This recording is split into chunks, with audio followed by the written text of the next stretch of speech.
Magandang hapon po sa inyong lahat. Ito po inyong lingkod, si Ginoong Mr. Kasaysayan, Liwayway News TV Balita. Sa araw ng Merkulis,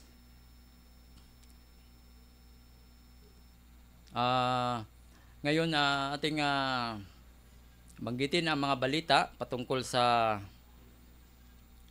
mga senior citizen. Ating babasahin ang mga benefits na mapakinabangan ng ating mga senior citizen.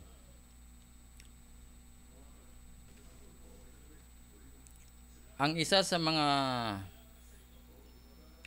sa mga tulong na pinagkaloob ng ating pamahalaan sa mga senior citizen ay ang mandatory social pension na sa ngayon ay halagang 1,000 piso. Ngunit maaring taasan sa mga darating pang mga taon. Gayunpaman, ang nasabing benepisyo ay hindi binibigay sa lahat ng mga senior citizen. Bagkus para lamang ito sa mga indigent senior citizen. Indigent na senior citizens para sa kaalaman ng lahat. Nakasaad sa Republic Act RA number 11916 o ang Act Increasing the Social Pension of Indigent Senior Citizens ang sumusunod. Section 5 ng ating government assistance. The government shall provide the following letter H, additional government assistance, mandatory social pension. Indigent senior citizens shall be entitled to the monthly stipend amount to not less than 1,000 pesos to augment the daily subsistence and other medical needs of senior citizens.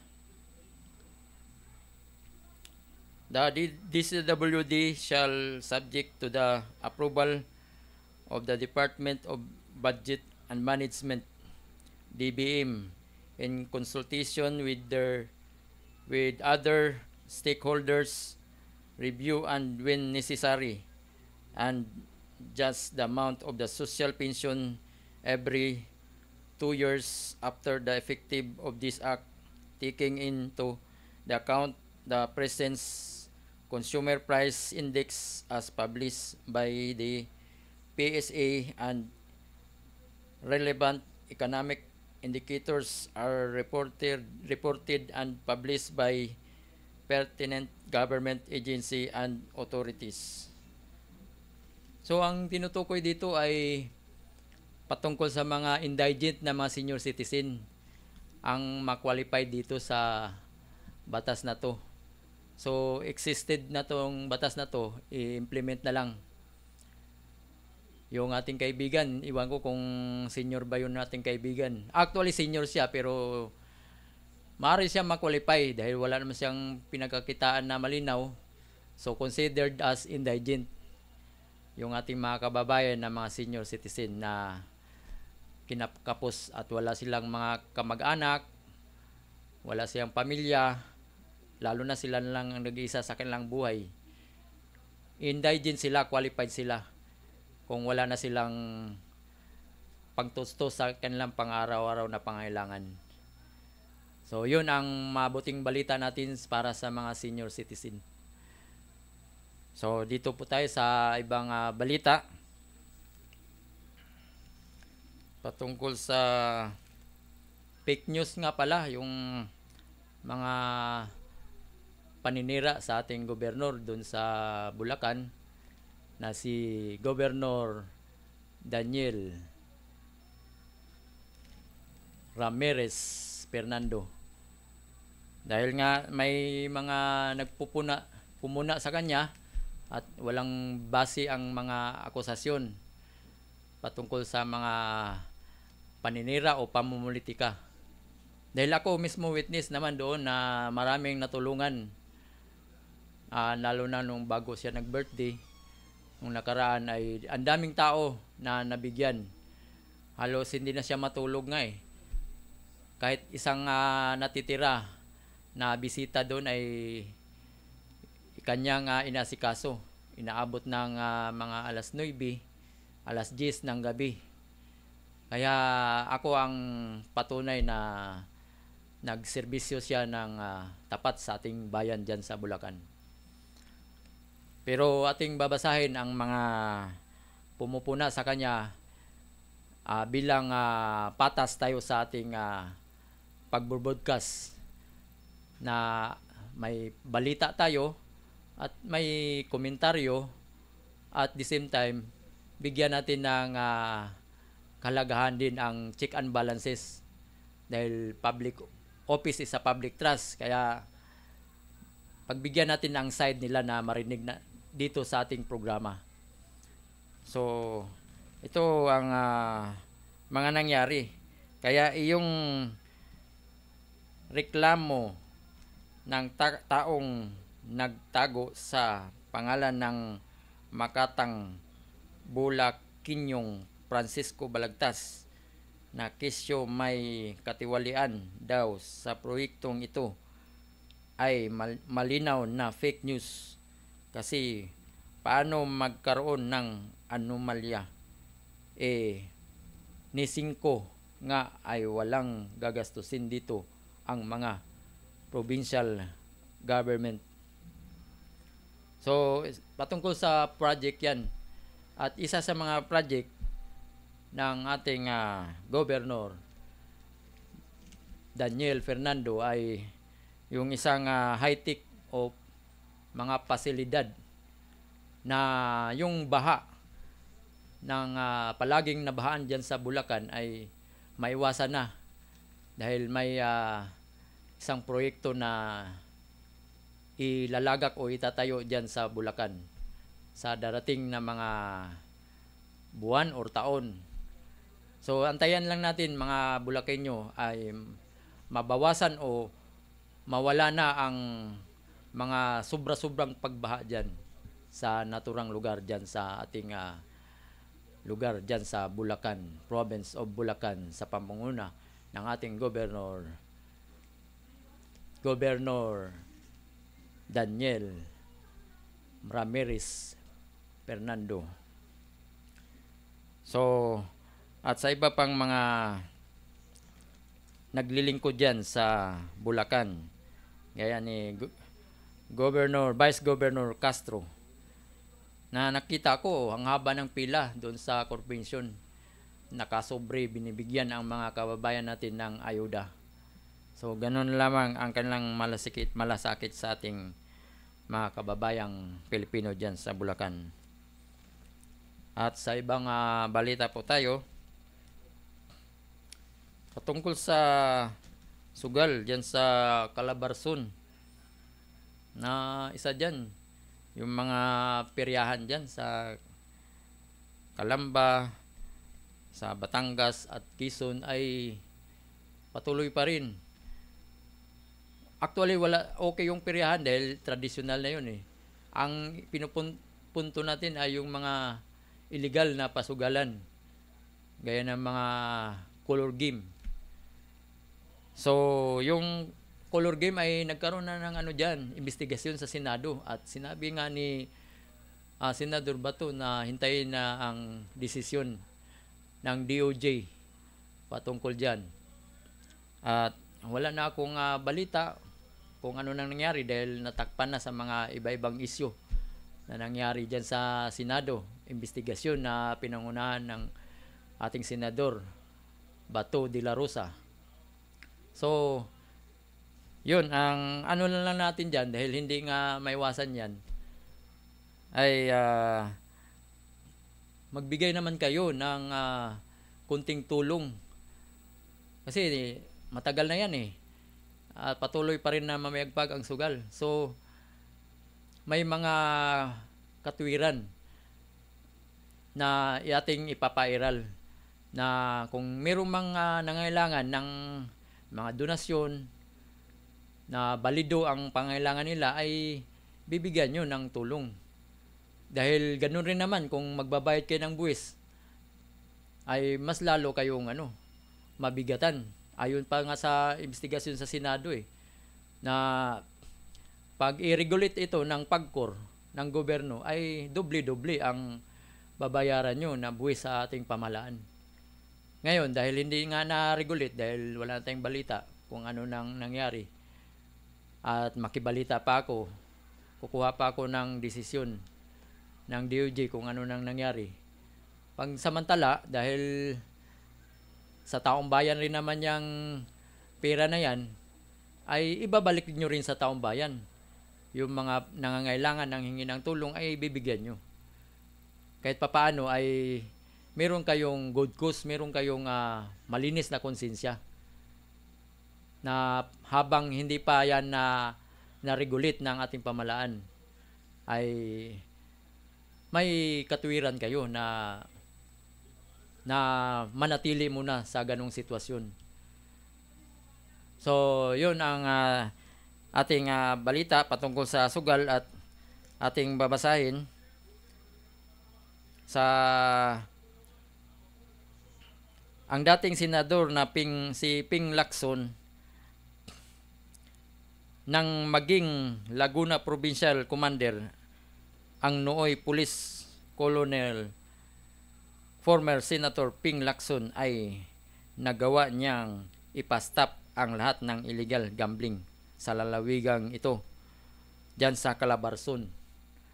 Nung maging PNP chief siya, ay napastop niya ang lahat ng pasugalan sa buong Pilipinas, at nang maging PNP Regional 4A Director naman ang ngayon ay NCRPO Director Major General Jose Melencio Nartatis Jr. ay napastop niya ang illegal gambling sa Calabarzon, Cavite, Laguna, Batangas, Rizal at Quezon. Kaya nakapagtataka talaga na sa kabila na nagisa na ng Kongreso si PNP Region 4A Director Brig General Paul Kenneth Lucas tungkol sa illegal gambling sa Calabarzon, ay hanggang ngayon sangkaterba pa rin di umano. Ito'y ayon sa ating binasa. So pasalamatan natin ang kumuha nitong balita na ito. So ang naturang illegal na gawain sa kanyang nasasakupan. So in fairness sa ating PNP Region 4A Director Brig General Paul Kenneth Lucas tungkol dito sa akusasyon ng illegal gambling sa Calabarzon, ay willing po tayo na bigyan ko kayo ng panig dito sa ating programa para mabigyan linaw ang mga akusasyon base sa ating binasa, base sa ating source na binasa. So willing po tayo, at kung walang basehan yan, ay pupurihin ko mismo si PNP Region 4A Director Brig General Paul Kenneth Lucas kung walang basehan yan, at tutulog sa ko na fake news ito yung aking binasa dito sa ating source. So at in fairness din ay ating pagbigyan siya ng si Director Brig General Paul Kenneth Lucas ng benefit of the doubt na gumawa siya ng kanyang trabaho. Sa ngayon pa lang, bibigyan na kita ng benefit of the doubt na regularity, na ginawa mo yung trabaho sa abot ng iyong makakaya. Dahil wala pa akong nabalita ang desisyon ng DOJ, at manaliksik pa ako, sana ako makakuha ng kopya kung illegal ba talaga yan? Dahil ayon nga sa batas sa 1602 ng RA 1602 Republic Act or Presidential Decree ng 1602 sa panahon pa ng ating dating Pangulong Marcos nung kanyang tatay ay natayo yung batas na yan. At yun na nga. At wala pang malinaw dahil hindi naman nabanggit dyan na kasama ang color game. Hindi nabanggit sa batas na kasama ang drop ball. So, merong argumento or debate pa dyan sa mga lawyer, sa mga fiscal patungkol sa illegal na sugal na mahina, masasabi natin na walang ngipin. Kaya ngayon pa lang, job well done, bigyan kita ng benefit of the doubt yung ating PNP Region Director Brigadier General Paul Kenneth Lucas na ginawa mo ang kanyang trabaho. Job well done. So, sa ibang balita,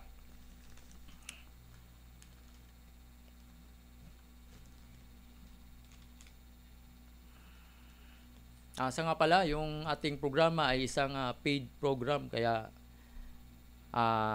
donation lang naman din ito yung ating programa para sa management, para makatulong tayo na mag-operate ang programa dito sa Elisadre Broadcasting na ating studio kung saan tayo ay nag-live o nag-programa sa kasaysayan, Liwayway News Balita TV. Boy, no? Dito po tayo sa ibang balita.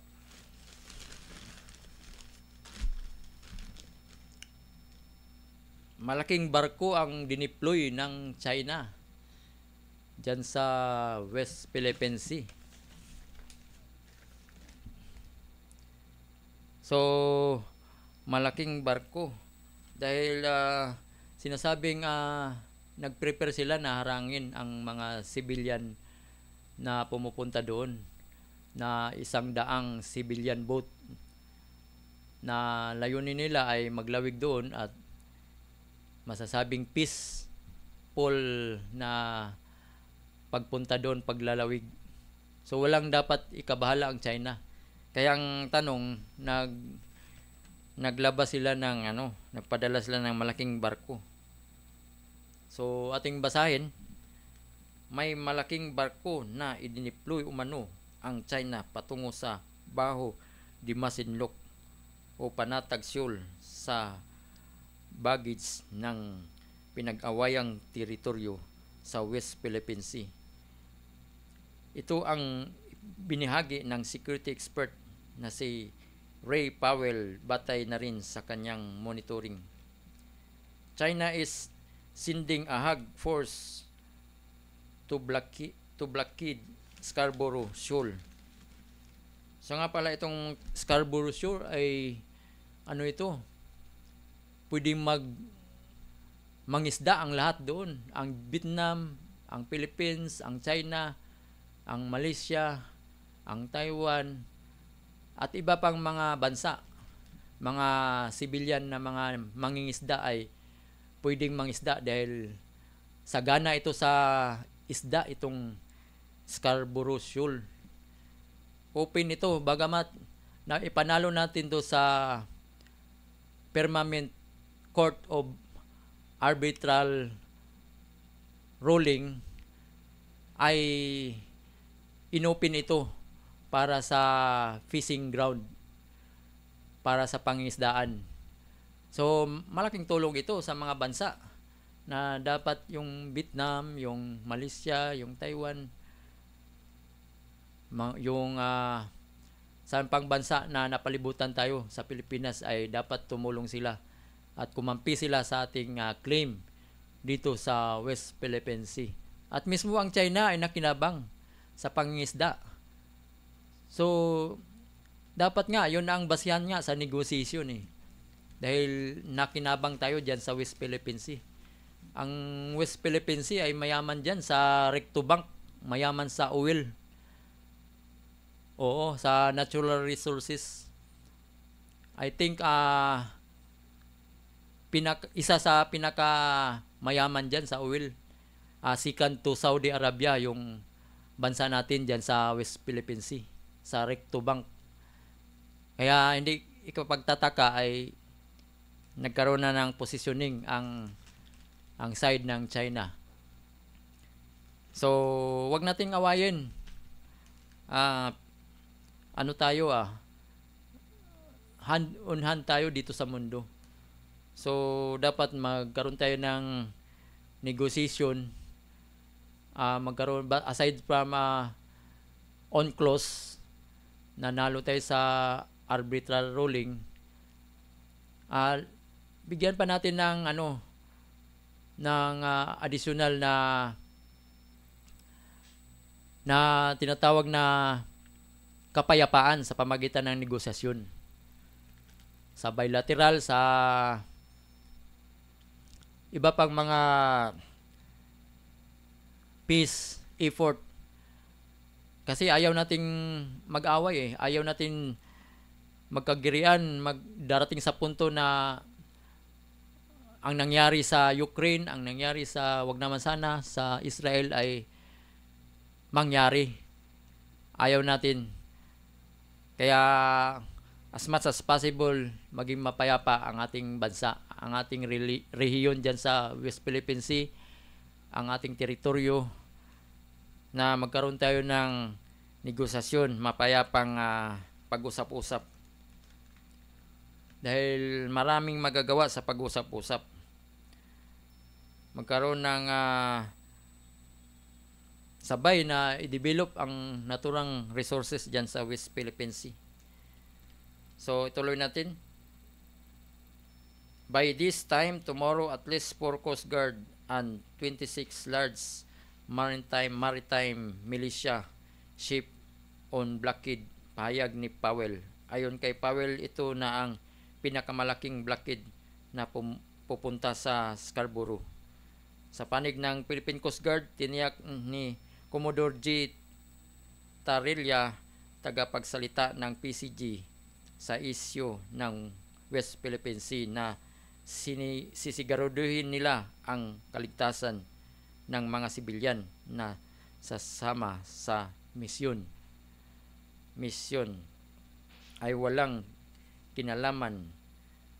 Yung binigyan din niya na ang atin ito mission ay walang kinalaman sa gobyerno at purely civilian initiative. So, yun, maganda. Civilian initiative. So, kailangan natin ng multilateral na kasama na yung multinational, mga businessman, mga involved, yung mga stakeholder. Kasi tayo hand in hand nga tayo Merong chain reaction ito sa ating ekonomiya, sa ating bansa. So, kailangan hindi lang ito purely bansa, nation to nation ang activity na ito. Kung hindi ito ay kasama ang mga sibilyan, kasama ang mga negosyante. Dahil affected tayo once na magkaroon ng problema. So, kaya nga multinational na organization ang kailangan. At bukod sa multinational organization, napakilusin natin ang mga businessman, mga stakeholder, mga concern, mga academe, mga ibang organization, mga institution, mga company, corporation. Yun ang multinational organization na pakilusin natin, na kasama sila sa usaping ito dyan sa West Philippine Sea. Dahil may chain reaction to hand in hand ito na magkaroon ng tinatawag na kasama ang bayan nito, mga ordinaryong tao nito sa usapin. Dahil sino bang makinabang sa mga resources na yan? Hindi na kailangan makinabang ang mga mayaman Ang ibang mga government official natin. May kaya na sila. Kaya na nilang itawid ang buhay nila kahit hindi na sila magtrabaho dahil malaki ng sahod nila. Yung iba, malaki ng nakuha. Puwera lang sa mga kurakot, mga dapat sila makasuhan. Pero kung ibigay nyo naman yan para kayong si Robin Hood, ibigay nyo sa mahirap, yung mga bawasan nyo yung mga nakuha nun, nanakaw nyo dahil sa pagiging dishonesty, pagiging corrupt sa mga mahirap, ay di matuwa ang mahirap, maariglo nyo ang mahirap. Hindi na kayo kakasuhan ng mga ordinaryong Pilipino dahil nakapag-share kayo nakapagbigay kayo ng ayuda So yun ang kabutihan dyan sa lahat ng stakeholder ng multinational agency at yung multilateral mga bansa, yung kasama na yung mga kaalyado ng China, isama natin sa isang bubuuhin na bagong masasabi natin, pagtibayin lang natin ang United Nations dahil kulang nga sa enforcement ang United Nations. Kumbaga kahit nga sa may limitasyon ang investigasyon sa nabasa ko yung mga ilan doon sa tinatawag na UNCLOS, sa tinatawag na arbitral ruling, Permanent Court of Arbitral Ruling, ay yung mga tinatalakay nila ay nakikita ko na may limitasyon. For example, yung ang mga elemento sa 200 nautical miles. Kung may ba yan, may isla ba yung 200 nautical miles? Yun ang lusot ng China dahil yung tinatawag nilang yung shoal. Kumbaga diyan sa mga isla na yan. Actually hindi na may isla, yung mga lang mga coral lang diyan Yung mga kunting mga lang. Kumbaga ang tawag nito, mga baybayin lang. Hindi talaga mga buhangin lang. Hindi talaga masasabing isla. So kung nalagyan niya ng isla, edi nagbago na ang forma ng West Philippine Sea. Hindi na maisama sa desisyon ngayon ng Permanent Court of Arbitral Ruling dahil napabayaan The more na napabayaan ay masasabi nila na kinonsider na sa kanila yung yung West Philippine Sea, yung ilang bahagi diyan sa West Philippine Sea. Mabuti kung ilang bahagi lang ang kinin nila lahat yan. So na tayo? Dihado na tayo. Kaya magkaroon ng multilateral na isang organisasyon, pangmundong organisasyon. Kumbaga confirm mo lang yung yung arbitral ruling, kino-confirm natin. Kumbaga nagbigay tayo ng kumbaga sa China pa binigyan natin sila ng kasi hindi nyo ni-recognize Bigyan ka namin ng tinatawag na anong tawag nun kung may labanan kayo? Bigyan kita ng partida. Yun para to convince na atin yan. Pag nanalo tayo sa isang bagong organisasyon na pangdaigdigang organisasyon na may ngipin to enforce kung ano ang desisyon sa naturang pangdaigdigang organisasyon ay confirmed na talaga. Matibay na talaga ang ebidensya na atin talaga yan. At wala nang masabi. Kumbaga, binigyan mo lang ng partida para wala kang masabi. Sige. Para hindi ka na ma-enlighten ka at hindi ka na manggugulo na sinasabi mo na sa iyo yung lugar na yan, West Philippine Sea. Gawa tayo ng isang pangdaigdigan. Mamili ka. Isama mo na yung kalyado mong mga bansa para hindi kami masabihan mo na bias. Pangdaigdigang multilateral na organisasyon. Kasama na yung mga businessman, akadim, mga institusyon, mga kumpanya, korporasyon, mga prominent person, mga historians, mga ordinaryong tao. So, dyan, para well represented, na masasabing walang bias, para walang masabi lang, para iabot natin ang ating kamay sa isang mapayapang negosasyon. Yun ang point ko. So, yun ang ating suggestion. But sa aking sarili, siyempre naniwala ako na atin talaga yan, yung West Philippine Sea.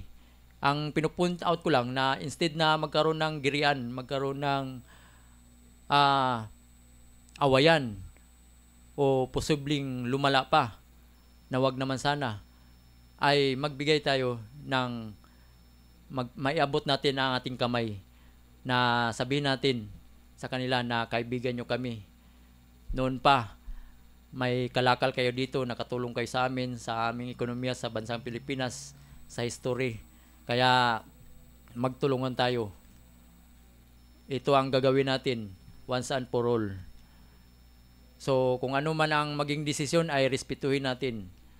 At walang problema kung pumabor sa amin ang desisyon sa Pilipinas, ay kami handa rin kami makipagtulungan sa inyo, magbigay sa inyo kahit consolation para madagdagan din na makatulong para sa inyong ekonomiya. Dahil ang ekonomiya rin ngayon ng China ay hindi rin nakakausad o hirap din. Mataas ang inflation rate din natin sa ngayon. Dahil nagkaroon ng chain reaction sa dalawang bansa, US at China. Pag mahina ang ekonomiya nila, madadamay ang mga maliit na mga bansa. Hihina rin ang ating ekonomiya. So, yun ang ating suggestion. Naway para sa kapayapaan, na bigyan nating pansin ang mga ordinaryong suggestion ng ating mamayan, gaya ko. So, maraming salamat. Ating pasalamatan ng ating President Bongbong Marcos at kanyang First Lady, sa mga cabinet, sa mga former president. Naway magkaisa na tayo at iwasan natin ang sobrang pamolitika. At kung meron man hindi maiwasan, mga kunti-kunti na lang, na hindi masyadong maapektuhan ng ating mga maliliit na mga kababayan sa ating bansang Pilipinas na minamahal. At ito nga, yung ating Supreme Court ay may effort din na nakakabuti sa ating mga deprived of liberty na walang kakayahang magbayad.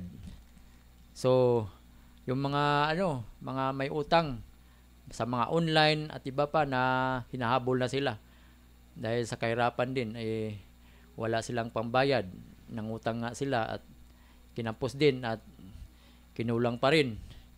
Kaya sana matuloy ito, dahil ayon pa sa Korte Suprema, ang mga hukuman na alamin ang iba't ibang dahilan kung bakit hindi kayang magpiyansa ng mga PDL, person deprived of liberty. Ilan sa dahilan kasi na nakita bukod sa kawalan ng resources ay ang iba naman ay unang offense, ang iba dahil sa edad, at ang iba ay buntis ang akusado. Sa ilalim ng binubuong bagong rules, kung ang mga nasabing dahilan ay makita sa isang akusado, pwede siyang makalaya pansamantala habang dinidinig ang kanyang kaso. Gayunman, ito ay sa ilalim ng ilang patakaran. Matatandaang una ng ibinaba sa 10,000 piso ang piyansa sa mahirap na PDL. Pero ang problema, kahit 10,000 wala talagang kakayahang magbayad ang iba. Nakipag-usap na si Chief Justice Alexander G. Hismundo kay Justice Secretary Jesus Crispin Remulla hinggil dito. So mabuting balita sa mga PDL, person deprived of liberty. Kaya yun ang ating mga balita, at dahil nga binanggit natin ang patungkol sa mga mahirap, huwag nating kalimutan ang ating saligang batas sa Article 2, Section 9. The state shall promote a just and dynamic social order that will ensure the prosperity and independence of the nation and free the people from poverty through policy that provide adequate social services, promote full employment, a rising standard of living, and an improved quality of life for all. So yun muna ang ating mga balita, at yung ating nakabinbin pa ang ating, mayroon din tayong tula sa next nating program, ating sikapin, at yung awit natin na magpaalam pa tayo sa original na may hawak nito. Actually, meron din tayong compose na awit na may na siya. Meron na siyang lyrics, meron na siyang tinatawag na melody. So, ang ating sikapin na magpaalam tayo sa isang owner ng sasabi nating melody para ma-authorize tayo na ating kantahin dito for educational purposes, dahil pambayan naman yun, at nais natin na mabihasa o ma-inculcate o mahasa ang ating bayan, ating mamayan, ang mga kabataan sa pagiging makabayan, pagmamahal sa ating bansang Pilipinas. So, hanggang dito lang po muna tayo. Ito yung lingkod, si Ginoong Kasaysayan, dito sa Kasaysayan Liwayway News Balita TV. Hanggang sa muli, God bless you. Bye-bye.